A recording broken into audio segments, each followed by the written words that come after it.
ત્યારે ભજનમાં એ વ્યક્તિ યાદ આવે. કોઈ વ્યક્તિ ભજન કરવા બેસે, જો મિત્ર એના ભજનમાં આવે તો એની પાસે કોઈ અપેક્ષાઓ છે તમને, એની પાસે કોઈ લાગણી છે, કોઈ હેત માયા દયા પ્રીતિનો તાંતનો છે. ભજન કરવા બેઠા એટલે જે સ્વામિનારાયણ આપણી દુનિયામાં મસ્ત નથી રહેવાતું. તો અનંત પ્રકારની અપેક્ષાઓ માનવ જાતિ પાસે સરાઉન્ડિંગ જેટલા છે એ વ્યક્તિને જોઈને આનંદ થઈ જાય, આપણા માટે વાપરું છે. કોઈ પણ જાતની આનંદ દર્શનનું કરવાનું છે, આનંદ સેવામાં, આનંદ દર્શનમાં મેળવવાનો છે, આનંદ સેવામાં મેળવવાનો છે, આનંદ દાસત્વમાં મેળવવાનો છે, આનંદ મૂર્તિમાં મેળવવાનો છે. ધીમે ધીમે ધીમે ધીમે ભલે અત્યારનું મારું પ્રવચન તમને સમજાય કે ન સમજાય, પણ તમારે આટલું તો નક્કી રાખવાનું છે કે જ્યાં અપેક્ષા છે ધીમે ધીમે ધીમે ધીમે ભાવ અવગુણ ભાવ ફેર આંટી અંતરાય તિરાડ ઊભી થવાની છે. જ જ જ જ એક પાદિક સંત છે, બીજા પાદિક સંત સાથે અપેક્ષા ન રાખી શકે. પાદિક સંતે એની રીતે મધ્ય 28-41 પ્રમાણે સેવા કરવાની છે, અને પાદિક સંત મધ્ય 28-41 સેવા કરે તો એની અપેક્ષા ઉડી જાય છે. અને કદાચ જો પાદિક સંત બીજા પાદિક સંતને એટલું કહી શકે કે તમારા પ્રદેશમાં આટલું કરવા જેવું છે, બસ. પછી કરે તો બી ઠીક, ન કરે તો બી ઠીક, પણ સંકલ્પ વિકલ્પ પછી એને સૂચન કર્યા પછી ન ઉઠે, એને નિરપેક્ષ ભાવ કહેવાય. અને સંકલ્પ વિકલ્પ રાચીએ એટલે જય સ્વામિનારાયણ, ત્યાં નિરપેક્ષ ભાવ ખતમ થઈ ગયો. નિરપેક્ષ ભાવ જયારે ખતમ થઈ ગયો ત્યારે મધ્ય 28-41 સેવાની પૂર્ણ થઈ ગઈ. છેલ્લા 5 અને મધ્ય 50માં તમારી ક્યારેય એન્ટ્રી નહીં આવે. સૌના લેવલે સમજવા માટે પ્રયત્ન કરજો. મારા મિત્રે આમ વર્તવું જોઈએ છે, એ બી અપેક્ષા આપણે નથી રાખવી. સતુભાઈ એમ સંકલ્પ ન ઉઠો, આ વાત સમજવો જોઈએ, અપેક્ષા થઈ ગઈ. આપણે તો ભગવાનના દાસ છીએ. આંખે કરીને સેવા કરી લીધી, જીભે કરીને સેવા કરી લીધી, કાને કરીને સેવા કરી લીધી, મને કરીને સેવા કરી લીધી, પૂરું થઈ ગયું. આપણે તો કેવળ પ્રભુના દાસ છે. સત્સંગ વધે તો શું, સત્સંગ ઘટે તો શું, એ ભગવાનને આધીન છે. એટલે આજે ખૂબ ધ્યાનથી આપણું ઓરિજિનલ સ્વરૂપ છે સચ્ચિદાનંદ, સત્ય સ્વરૂપ, આનંદ સ્વરૂપ, પ્રેમ સ્વરૂપ, સનાતન સ્વરૂપ. એ તરફ યાત્રા કરવી છે. અને એ આપણે એવા છીએ, એમાં આપણું શરીર અક્ષર બ્રહ્મ છે. આત્મામાં અક્ષરનું શરીર વ્યાપક, હું ગુણાતીત જ. એ ભાવથી હું સ્વામી જ, ને તે ભાવથી આપણે ભજન કરવાનું છે. ભગવત સ્વરૂપ સંત એ નારાયણનું સ્વરૂપ છે માનીને આપણે એ યાત્રા કર્યા કરવાની છે. અને એટલા જ મારે મેં તમને સૂત્ર પકડાયું છે. કોઈ આત્મીય બને કે ન બને, એક. એનો બીજો અર્થ છે કોઈ સેવા કરે કે ન કરે, 2. ત્રીજો અર્થ છે સમજે કે ન સમજે, 4. ચોથો અર્થ છે વર્તે કે ન વર્તે, 5. તમારી રીતે વર્તવું કે ન વર્તવું. તમે કેવી રીતે અપેક્ષા રાખો કે મારી રીતે વર્તવું છે? કોઈ વર્તે કે ન વર્તે, કોઈ જીવે કે ન જીવે, કોઈ સેવા કરે કે ન કરે, કોઈ આત્મીય થાય કે ન થાય, મારે જીવી લેવું છે. આજે સંકલ્પ કરવાનો છે. કોઈ પણ ભોગે સંકલ્પ કરવાનો. એક જણાએ એક વાત કોઈને કરી, એ વાત બીજાને તરત જ આપણે કરી. એ વાત બીજાને એટલા માટે કરી, તમારે સારા ભાઈ થવું છે તેથી, અને સારા ભાઈ થવું છે તેથી આવી ગઈ અપેક્ષા.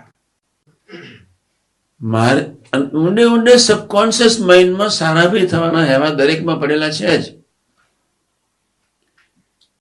મારે બીજાની વાત ત્રીજાને કહેવાની શી જરૂર છે ભાઈ? જન્મની ખાડી જ જાય જેને જેવો જીવે. હું ન જીવી લો. યોગી મહારાજે પોતાની 89 વર્ષની ઉંમર સુધી કિંચિત કોઈની પાસે કોઈ અપેક્ષા રાખી નથી. શું આપણને ખબર નથી?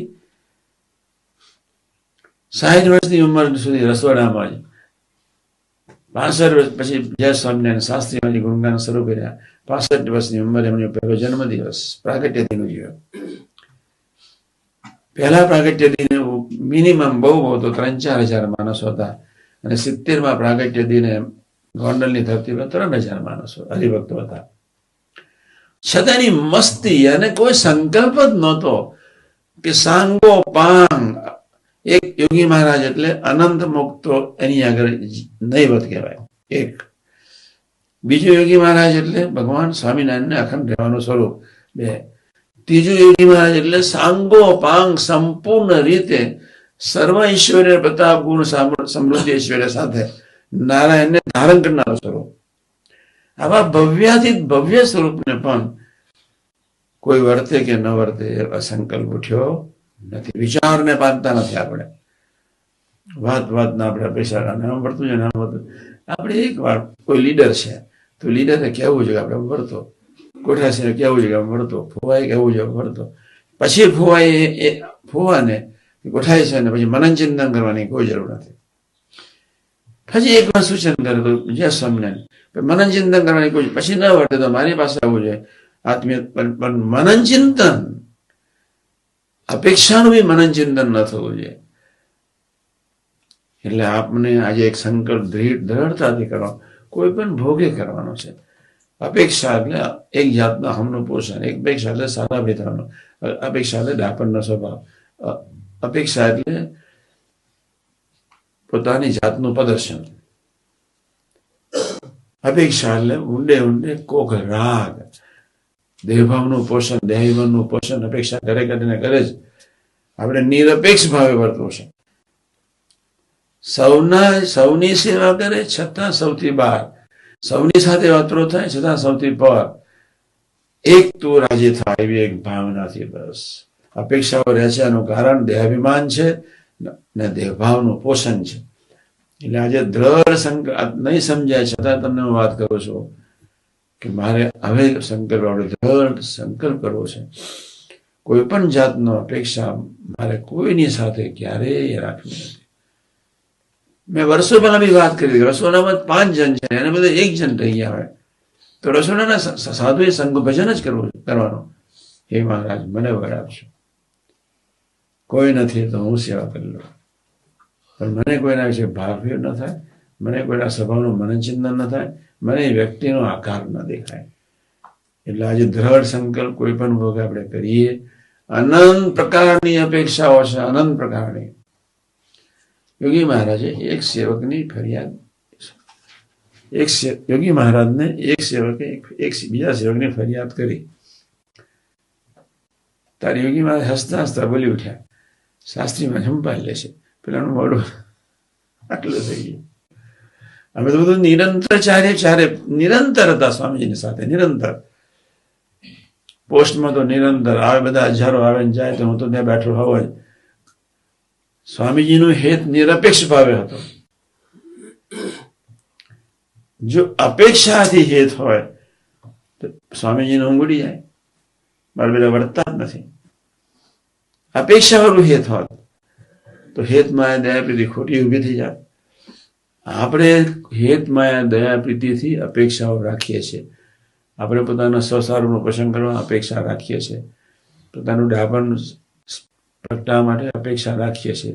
કોઈ રાગનું પોષણ કરવા માટે અપેક્ષા રાખીએ છીએ. આપણી ફરજ છે આપણા ધોકડાને, આપણા શાલિગ્રામને સેવામાં લય કરી નાખવો છે. બસ સેવામાં લીન, સેવામાં એને ચંદનની જેમ ચર્ચી દેવું છે, ચંદનની જેમ ઘસી નાખવો છે. મારે કોઈની પાસે અપેક્ષા રાખવી નથી. મારે મારા દેહને મારે ઘસી નાખવો છે. મારી ઇન્દ્રિયોને પોઝિટિવ બનાવી દેવી છે અને મારે મારા મન બુદ્ધિને સાથ આપવા નથી. જેટલું સંતને ગમે, ભગવતીને ગમે એટલું જ સાથ આપવો છે. બાકી મન બુદ્ધિને કોઈ સાથ નથી આપવા. આવી એક ભાવનાથી આપણે જીવી લેવો છે. બહુ સૂક્ષ્મ વિષય છે, છતાં મેં થોડોક સમજાવવા માટે પ્રયત્ન કર્યો છે. આ ભાઈએ 3 લીટી બહુ સરસ સમજાયું. અને અહીંયા બી જેમ જેમ અપેક્ષાઓ રાખશો તેમ તેમ માયાનું થર જાડું થશે. અને જેમ જેમ માયાનું થર જાડું થશે તેમ તેમ તમે દૂર દૂર દૂર દૂર પરમપિતા પરમાત્મા પુરુષોત્તમ નારાયણથી દૂર દૂર ધકેલાતા જશો. જે અપેક્ષા આનંદને ઓછો કરે છે. ઓરિજિનલ આનંદ, લૌકિક આનંદ વધારે. તમારી અપેક્ષા કોઈ પૂરી કરે, હાશ તમને આનંદ થઈ જાય. હા, મારો માણસ છે, મારી વાતને સમજે છે, અને કોઈ તમારી વાત ન સમજે તો એ પેલો ઉદાસ થઈ જાય